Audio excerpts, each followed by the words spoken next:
জয় মা, জয় মা, জয় মা তারা। আজ হলো বিশ্বকর্মা পুজো, আজ অরন্ধন, আজ মনসা পুজো, অনেক কিছু একসঙ্গে পুজো আছে।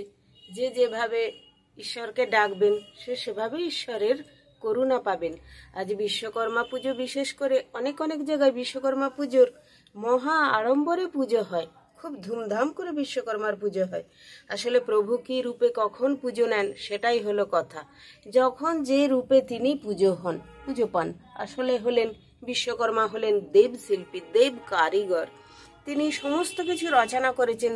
তিনি স্বর্গের অমরাবতী, ইন্দ্রের যে প্রাসাদ, ইন্দ্রের যে রাজধানী অমরাবতী, তা কিন্তু এই দেবশিল্পী বিশ্বকর্মা তৈরি করেছেন। তারপর তিনি আরো অনেক কিছু সৃষ্টি করেছেন। তিনি অমরাবতী তো তৈরি করেই ছিলেন, এছাড়া তিনি তৈরি করেছিলেন ইন্দ্রপ্রস্থ, পাণ্ডবদের রাজধানী ইন্দ্রপ্রস্থ। সেই ইন্দ্রপ্রস্থ এতটাই সুন্দর ছিল যে সেটাকে দেখে দুর্যোধন, দুঃশাসন, ওরা শকুনি লোভ সামলাতে পারেনি। তার জন্যই পাশা খেলা করে আর ওদেরকে হারিয়ে দিয়ে সেই ইন্দ্রপ্রস্থটা কেড়ে নিয়েছিল। এতটাই সুন্দর ছিল ইন্দ্রপ্রস্থ, ভীষণ লোভনীয় ছিল এই ইন্দ্রপ্রস্থ। আর তারপরে তিনি কি করেছিলেন, এই যে রাবণের লঙ্কাপুরী, রাবণের লঙ্কাপুরীও কিন্তু তৈরি করেছিলেন স্বয়ং বিশ্বকর্মা নিজে। আর এটি করিয়েছিলেন মাতা পার্বতী। মাতা পার্বতী তিনি মহাদেবকে নিয়ে থাকবেন বলেই লঙ্কাপুরীটা বানিয়েছিলেন। তখন তো ওটা লঙ্কাপুরী নাম ছিল না, ছিল পার্বতীপুরী।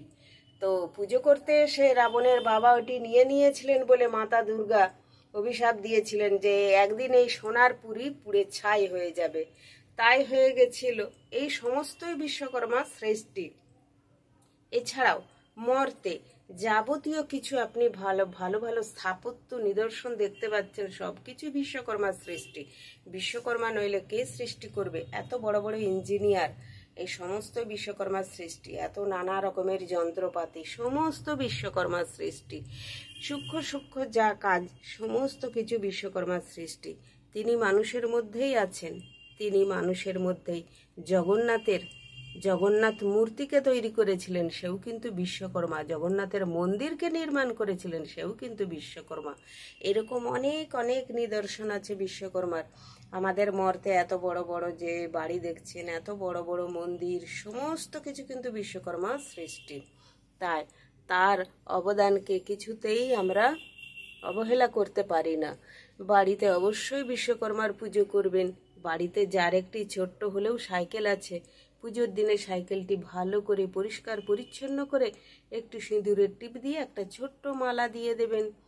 এইভাবেই বিশ্বকর্মার পুজো করবেন। বাড়িতে যাদের কম্পিউটার, ল্যাপটপ যা কিছু আছে, যে কোনো জিনিস সবই কিন্তু বিশ্বকর্মার যন্ত্রের জন্য। তাই তিনি যন্ত্রের দেবতা, তিনি দেবশিল্পী, তিনি সবার হলেন পরম প্রভু।